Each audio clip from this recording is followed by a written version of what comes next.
It's so great to be here. I feel really excited to see all your beautiful faces. The name of this talk is Taking Your Health and Wellness Business to the Next Level. And what does that even mean? It's kind of vague, right? So we often hear people giving us advice about how to be successful, like you have to have a business plan, or you have to set smart goals. And that's not what we're going to do today. In the next 15 minutes or so, I'm going to tell you exactly what the levels are that you climb up on the health and wellness ladder, and I'm going to tell you what you need to do to move from one level to the next in that pyramid. And as I do that, I'm going to give you examples from my own experience of having been in the industry for 20 years now. So first, let me give you a little bit of background about me. I'm a professor of holistic health and mind-body medicine. I'm certified in a bunch of different things, in massage therapy, in 2 different kinds of yoga, one of them being Kundalini, and in energy medicine healing modalities like Reiki and healing touch, and also mindfulness meditation. And I started my journey way back in 1996. I run a thriving community online called Women in Wellness, where I support women through coaching and mentoring about how to build their business. And I have one of my lovely coaching clients here today joining us. I started out on this path, as I mentioned, back in 1996. I was studying psychology as an undergraduate student because I was completely fascinated by the mind and the way that the mind affected our body and affected our life. And while I was in that program, they introduced us to holistic healing modalities. We had a little wellness fair, not unlike what we're doing now, and we brought in a massage therapist and some different kinds of practitioners. And I fell madly in love with it, and I decided that I was going to switch my career path. I wasn't going to do a traditional psychology PhD, but I was going to go into the alternative healing world and learn everything I could. So this is where we enter the first level that I'm talking about today, which is the enthusiast level. The enthusiast level is where you've discovered Pilates, barre, Kundalini yoga. You've discovered something. You have an entry point into the world, and you're so excited that you just can't even stand it. You go to fairs, you buy books about it, you go to practitioners, you try a new diet, you try another one, you get the smoothies. Jogo Fresh, is that what it is that's on the beach? Okay, so this is the part where you're super excited. This is the enthusiast level. How many of you have felt like you have been at this level, or you might be at this level now? Okay, yeah. Sometimes we stay at this level for a lifetime. Sometimes we stay in it for a few years. For me, I stayed at the enthusiast level for 5 years. So I had 5 years of trying meditation, trying yoga, trying these different practices, until I decided this is what I want to do for a career. I really want to be on this as a career path. So at this point, I entered into a 600-hour massage therapy program, as well as my PhD program to research all different kinds of alternative healing methods. Now this next level of climbing up towards the top is called the professional level. And the professional level is where you say to yourself, I need to do this as a job. This is my passion, this is the work that I love, this is the work I want to do for the rest of my life. And you need to invest in training and education at that level. So at this level, you need to decide what exactly you want to do. Do you want to teach? Do you want to have private clients? Do you want to create events? Do you want to do public speaking? You know, what is it that you want to do? So this is a level of exploration and defining your path. Where do you want to be on that path? You also need to figure out how you're going to make some money doing this, because there's a lot of people, as they're making this transition, they continue to give away a lot of services for free, speak for free, write for free, and they can't figure out how to make a living doing this. So at the professional level, money and finance is a big consideration. It's something you have to figure out. And you also have to define your platform. So platform is kind of a new trendy word. It encompasses personal branding. It encompasses everything from the business card that I put out today to what your website looks like. And this is where you're defining some of those things. So how many of you think that you're at this level, or that you want to attain this level, like the professional level of health and wellness? Great. Okay, so about half the people think that that's where they are.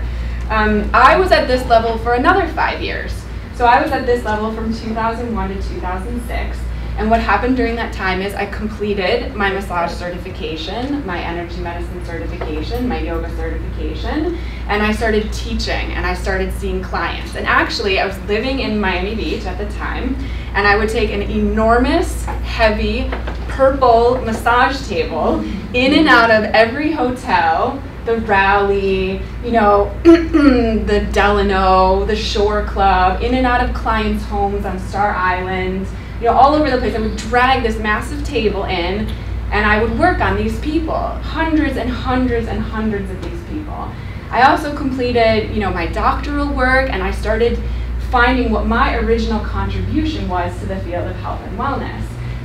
This can be a very challenging time because you're still learning and growing, but you have to make a living doing this. So you kind of have like one foot in each world.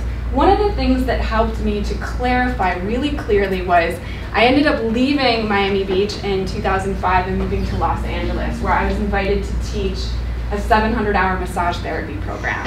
And the first time I got up in front of the students, I was like, I'm home. This is where I want to be. And I just had that, it just clicked for me. I wanted to be a teacher. And so then I decided when I finished my doctoral work, teaching was where I wanted to focus.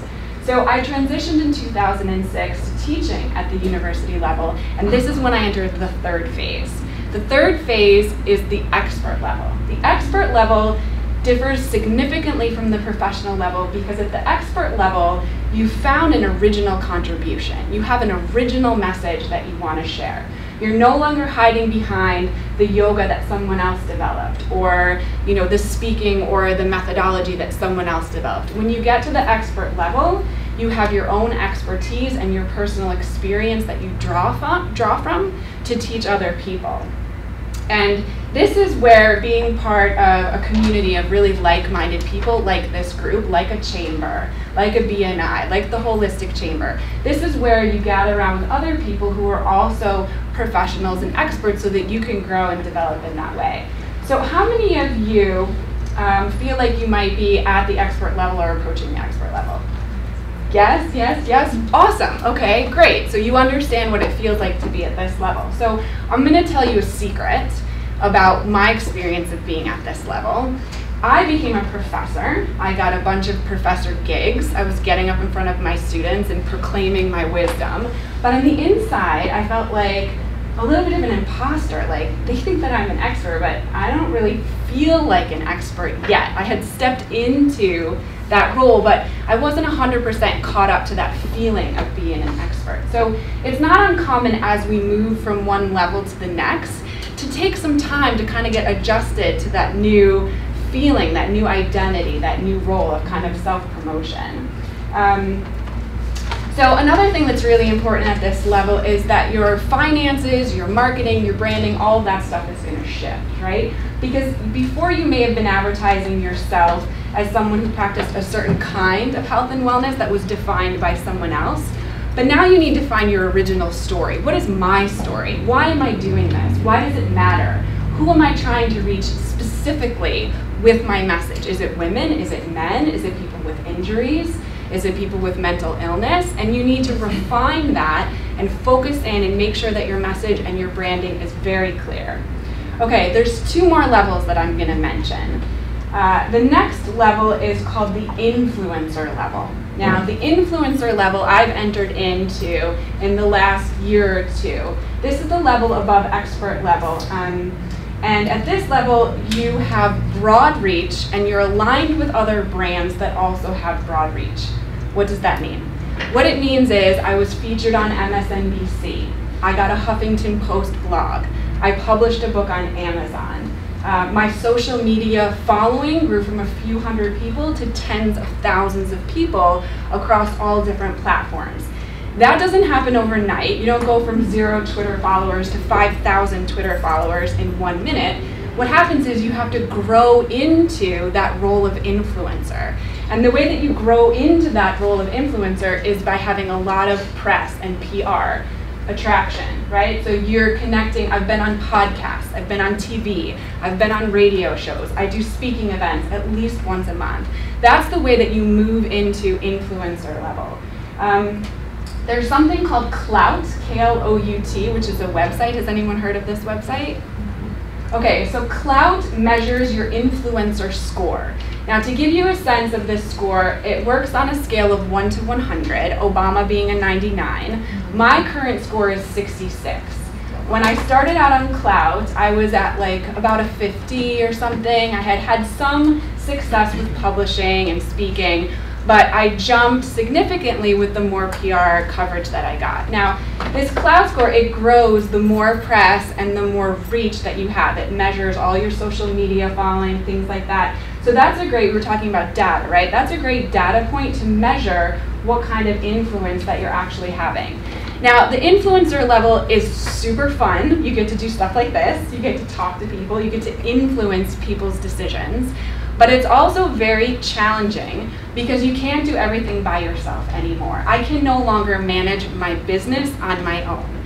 In the last year, I had to hire a web designer, a book designer. I had to hire coaches to teach me about PR, coaches to teach me about online marketing. I had to hire photographers to take professional pictures of me.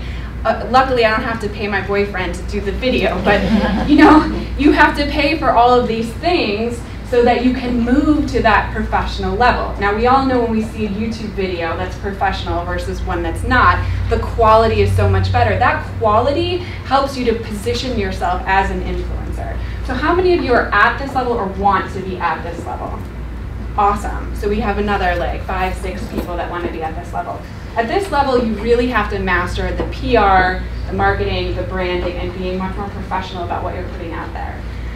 The last level, which is the level most of us can only dream about, I'm calling the icon level. Now, the icon level is the Oprah level of the health and wellness space. It's the space, the Dr. Oz, right? It's, you have massive reach. You sell millions of books. You have gazillions of followers, right? At that level, you're no longer a professional. You're no longer an expert. You're no longer an influencer. You now run a corporation. You have hundreds of employees.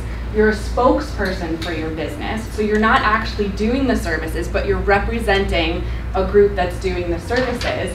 And if I were an icon, I would not be giving this talk here today, right? So this is not the kind of space that you find an icon, right? Now, at this level, I haven't achieved this level yet, but I've interacted with many people at this level, and we see it and it looks picture perfect. It looks very glamorous, but there are a lot of challenges at this level. It's the most demanding. There's the most pressure. There's the most travel. You have to master business at the highest level. You have to be able to have a brand that's protected, that's safe, that reaches everyone, and that maintains its authenticity and its integrity. So I'm not telling you that to discourage you from reaching to high places, but each level has its benefits and its challenges. So let's recap. The first level is the enthusiast level. Okay, at the enthusiast level, you're super excited about wellness and everything that you're doing as a hobby. At the professional level, you've gotten your certification, you've entered the career path, you're making some money.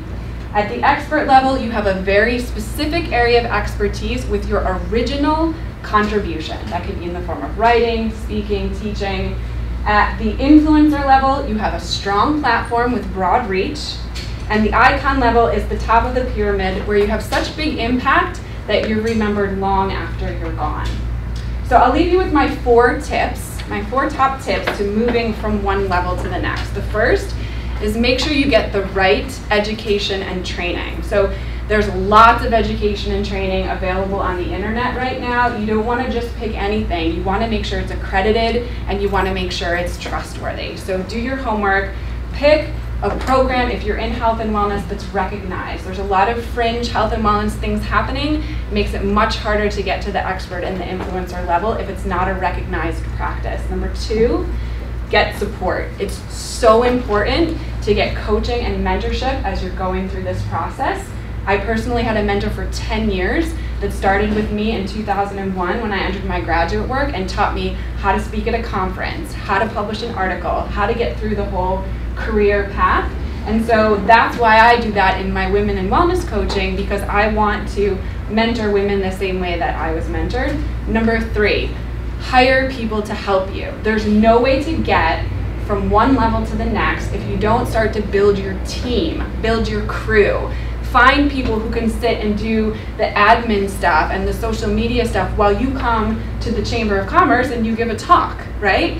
So do the things you're good at and let other people do the other stuff. And finally, know that it's really okay if you lack confidence at any of these levels. Every time I moved from one level to the next, I had to overcome fear, doubt, insecurity. I had to rebuild my self-esteem and surround myself with people who believed in me. So you don't have to do it perfectly. You just have to do it. Thanks so much for your time.